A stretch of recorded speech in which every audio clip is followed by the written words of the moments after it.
Il y a beaucoup de gens qui viennent du coaching, consulting, formation, qui essaient d'aller sur du SaaS, parce qu'on a vu chez les Américains ce que ça peut donner avec Alex Becker qui a valorisé Heroes comme un ouf et qui est sorti avec un exit pas possible. Sam Ovens qui a fait le move, il a lâché tous ses masterminds pour avoir School. Iman Gadzhi en ce moment. Iman Gadzhi, Scott Oldford aux États-Unis. Yomi en ce moment en réalité avec ce qu'il fait. Ouais, il y en a plein. Et pour autant, j'ai l'impression que c'est pas si simple en fait. Ah mais c'est pas simple du tout. C'est pour moi, si je devais démarrer dans le business ou quoi, genre jamais je ferais un SaaS. Ouais, voilà. Genre moi, pour moi, les SaaS en fait, c'est la Ligue des champions des business, tu vois. Ouais. Genre c'est vraiment, faut être vraiment excellent et c'est très très dur. Et quand tu démarres, je pense que c'est bien mieux de démarrer par quelque chose, justement dans du freelancing, dans du coaching, démarrer par une activité comme ça, parce que pour le SaaS, déjà ça va te demander une organisation, des process, un réinvestissement, de la tech. Cher, hein. Et ça va te demander surtout, soit si t'as un produit qui est pas cher, de faire beaucoup de ventes ou d'avoir de la traction. Et c'est ça par contre derrière qui est intéressant avec un personal branding. Moi quand j'ai lancé justement là ce qu'on fait, tu vois, c'est à peu près 2 mois, on est monté à 10K de MRR, tu vois, donc de revenus vraiment récurrents. Et en fait je me suis dit c'est ouf parce qu'en fait on a fait ça mais sans dépenser 0 € en marketing. Donc j'ai juste fait des stories. Et je me suis dit ça veut dire en fait entre guillemets que je peux tester n'importe quel SaaS sur ma commune tant qu'il est pertinent et qu'il est quali, monter à 10K par mois et après avec ces 10K par mois les réinjecter en marketing etc. et faire un truc genre bootstrap, tu vois. Et en vrai c'est une dinguerie. Et du coup quand t'as une commune vraiment d'entrepreneurs ou de gens un peu qualifiés et tout, c'est magnifique. Et par exemple c'est pour ça avant je l'aurais jamais fait parce que c'était pas le bon moment, tu vois. Et là petit à petit je me mets dedans. Mais c'est hyper intéressant, il faut pas croire que c'est facile, ou faut pas se dire ouais c'est le nouveau business trendy à la mode, du coup faut tout mettre dessus. C'est super dur. C'est vraiment vraiment dur, tu vois. Je pense qu'aujourd'hui quelqu'un qui démarre de zéro, ce qu'il devrait faire c'est coaching, consulting, freelance, donc un high income skill qui amène vraiment du cash flow. Obligé. Ce cash, tu le réinvestis pour bâtir de l'audience. Et une fois que tu as de l'audience et du cash, tu fais un programme ou un truc type soit agence, soit programme en ligne, mais programme accompagnement, un truc complet, un truc un peu solide, qui génère encore plus de cash. Et après, tu vas jouer au SaaS ou aux médias ou à plein de choses comme ça si c'est ce que tu as envie, quoi. J'aurais pas pu résumer mieux, sinon je vais paraphraser, j'aurais dit la même chose que toi. Franchement, exactement. Il y a beaucoup de gens qui pensent pas à le faire dans ce sens-là, tu vois. Je vois des gens qui veulent monter des gros programmes ou des grosses agences alors qu'ils n'ont pas de cash flow ni d'audience. Et du coup, c'est hyper dur parce que tu compites avec des gens qui sont quand même solides. Ceux qui veulent monter du SaaS de zéro comme first time entrepreneur, je trouve ça ultra casse-gueule. Il y a tellement de trucs que tu dois maîtriser et tout. Et genre, tu sais, c'est vraiment un jeu long terme. Donc, si jamais t'as pas de revenus directement, tu le prends dans ta poche. Sinon, ça veut dire que, en fait, si jamais tu commences par ça, ça veut dire que, si jamais tu commences quand même, t'as besoin d'argent pour vivre, pour payer ton loyer, pour payer tes courses, pour tout ça, etc.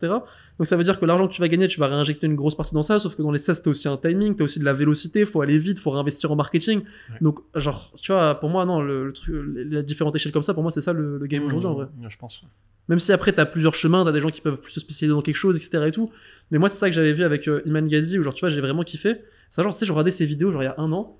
Et tu sais, genre, tu sais, c'est le genre de moment où tu regardes une vidéo et tout, et tu mets stop, et tu te dis, ah putain, ça y est, j'ai compris. Et genre, tu sais, tu regardais depuis du temps, mais t'avais pas capté le truc. Et là, je me suis dit, attends, mais ce qui fait que le mec, en fait, il réussit, c'est qu'il a construit son truc, en fait, c'est comme un escalier pour aller au succès. Exactement. Et en fait, à chaque fois, il met la marche au-dessus. Et c'est pas, il fait un truc dans un domaine, après, il repart de zéro, il fait un truc dans la NFT, après, il fait un truc là, il fait un truc dans l'e-commerce. Non, il est resté sur le truc des agences. Il a fait son agence, il a documenté, il a fait une formation sur comment j'ai fait mon agence, il a fait un mastermind sur vous avez des agences et vous faites de l'argent, on va vous aider à faire plus d'argent, et après derrière il a fait un SaaS pour ces agences-là. Et du coup il a un écosystème, et dès en fait qu'il crée quelque chose, il repart en fait de la marche où il était avant. Et il a juste à aller à la salle d'après. Alors que toi quand tu commences et que tu veux par exemple aller à du SaaS ou quoi, que t'as pas de commu et tout, c'est comme si, je sais pas, tu voulais aller à la marche 10 et faire un grand écart pour y aller, mais ça marche pas, tu te casses la gueule. Il y a aussi une erreur courante avec ça, c'est qu'il y a beaucoup de gens, tu vois, qui maîtrisent une verticale et qui, au lieu de construire l'écosystème autour de cette verticale, ils attaquent une autre verticale de zéro. Et ils se rendent pas compte qu'en fait, c'est pas parce que tu as fait 500 000 par mois sur, je sais pas moi, les plombiers, que en fait, faire 500 000 par mois sur les infirmières, tu repars pas de zéro en fait. Et ça, il y a beaucoup de gens qui l'oublient aussi, que changement de cible, repartir à zéro. Et donc, c'est jamais le truc smart à faire, quoi. Et moi, je vois, tu vois, c'est un syndrome que j'ai beaucoup eu quand même.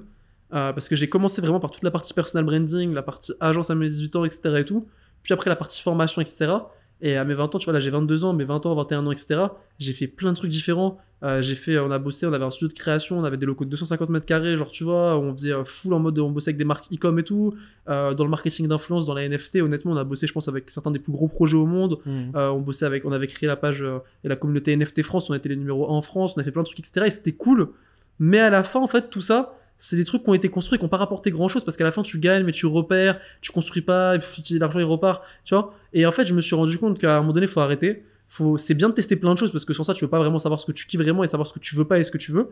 Mais aujourd'hui, une fois que tu as trouvé après ton domaine, reste juste focus dedans, fais même pas attention à l'argent et ça peut vraiment paraître bateau mais genre tu sais c'est ce genre de trucs là où des fois tu as des concepts, tu crois que tu les as compris jusqu'au jour où tu les as compris. Et moi c'était vraiment ce truc là où je me disais ok c'est important d'être focus machin, je l'entends etc. Et c'est important de d'abord faire les choses parce que tu les aimes et parce que tu veux construire quelque chose, et après l'argent vient, etc. Et moi j'étais en mode ouais, vas-y, oui, etc. Et maintenant, en fait, depuis que je le fais, genre, en fait, tout change, et en fait, il y a jamais un mois on fait moins que le mois d'avant, tu vois. Et alors qu'avant, c'était pas ça. Avant, c'était un mois on faisait ça, un mois on faisait ça, un mois on faisait ça, un mois on faisait ça. Là, après, on faisait là-bas, tu vois, alors c'était... Et c'est pas viable.